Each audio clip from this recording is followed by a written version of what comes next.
Hello and welcome to Equestrian Skill Builders. My name is Laura Kelland-May, and if you'd like to improve your riding and training, win more ribbons at your next horse show, or generally like other horsey related stuff, then you are in the right place, because today we're going to do a riding position review on some images that someone has sent in to me. So let's get started. Thank you so much for sending me the lovely email. Let's get right to your pictures, shall we? Here's the first picture I looked at. She sent in quite a few, and this is the first one I looked at. If you'd like to have your own position review done, send in some pictures to thistlebridge@hotmail.com.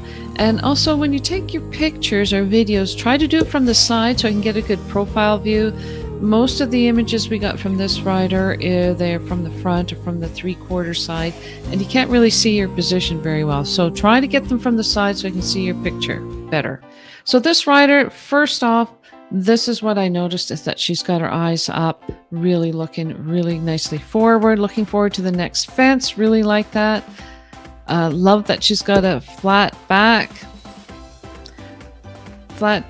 very nicely done, and her heels are down. So those are the three things right off the bat that the judge is looking for when you're going into the horse show, is that you're looking up, you got a flat back, and your weight is down into your heels. Really good.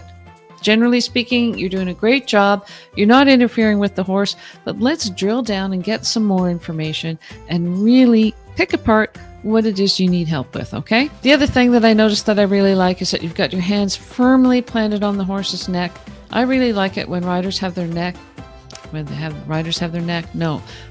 riders have their hands on the horse's neck. It gives their upper body some support, and it also allows you to follow the horse's mouth. One of the things I noticed right off, particularly in this one, it looks like you're standing up in your stirrups and your seat is over the pommel of the saddle. Let's try to get a little closer here, and you can see that you're standing up and your seat is over the pommel. The pommel is the front of the saddle. If anybody wants to know the different parts of the saddle, the pommel is the front, cantle is the back, and your seat should be in the middle or over top of the middle of the saddle, called the seat of the saddle.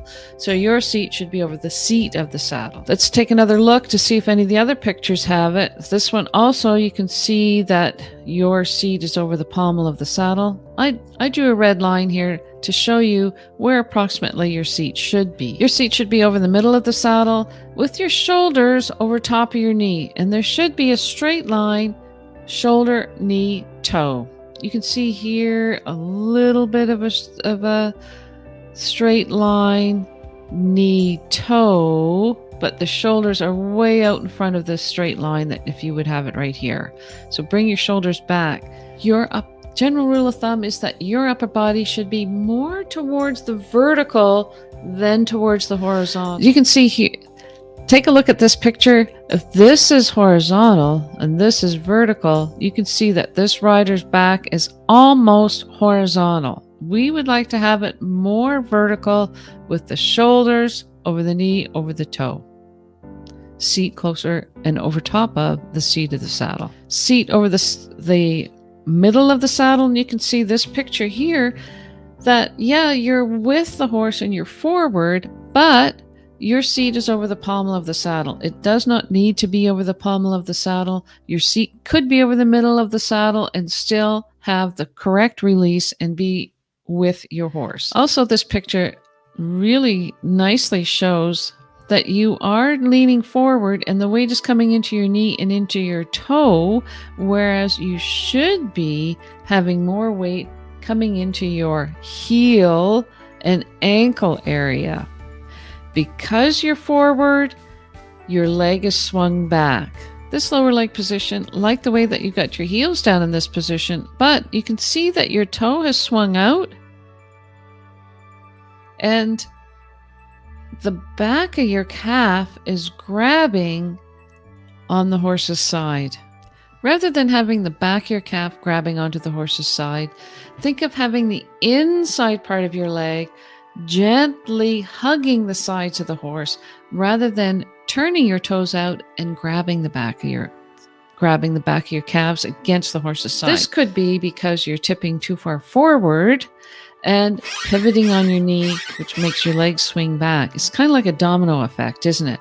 Your leg swings back, you have to tip forward, you're tipping forward, your leg, you're pinching with your knee, your leg rotates out and grabs at the back to help keep you in balance. This picture shows this green line shows where we'd like for your upper body to be. A little bit more open, more towards the vertical rather than the horizontal. And you can see in this here that this is your lovely straight back, but it's too horizontal. Here's a good rule of thumb. You should be able to fit your riding helmet between your chest and the horse's neck. To help you do that, think of pushing your hands against the horse's neck and opening your body up as you go over the jump, rather than leaning forward and down towards the horse's neck. Think of staying still, pushing yourself away, and let the horse come up to meet you, rather than you going down to meet the horse. Stay still, let the horse come up to meet you. If you'd like to have your own position review done, send me an email, thistleridge@hotmail.com. Let's take a look at the position over this jump. You can see she's leaning forward, pinching with her knee, pivoting on her knee, and leaning far forward. To me, this is an unbalanced position.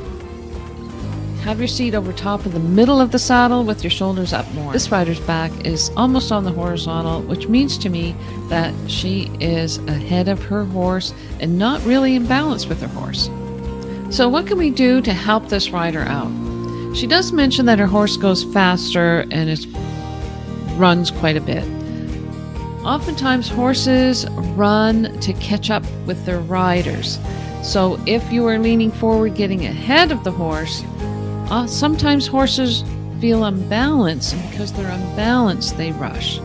So sitting up may help slow your horse down. To help with this rider's leg position, I recommend a lot of 2-point position, 2-point over poles, and 2-point over small jumps, a lot of small jumps, a lot of poles. Doing transitions in your 2-point position, practice doing your 2-point position with your arms out like an airplane or above your head, or one hand down or one hand up. All those different positions with your hands, so that you can get an independent seat and leg. If your leg is not independent from the rest of your body, you are going to not be in balance with your horse. Practice your 2-point, stay in your 2-point, do a lot of riding over poles, and practice keeping the weight down and around your horse rather than pinching with your knee. If you'd like to have your own position review done, send me an email, thistleridge@hotmail.com. I'd like to help you out. Let's work together so that you can improve your riding. Thanks now. Bye.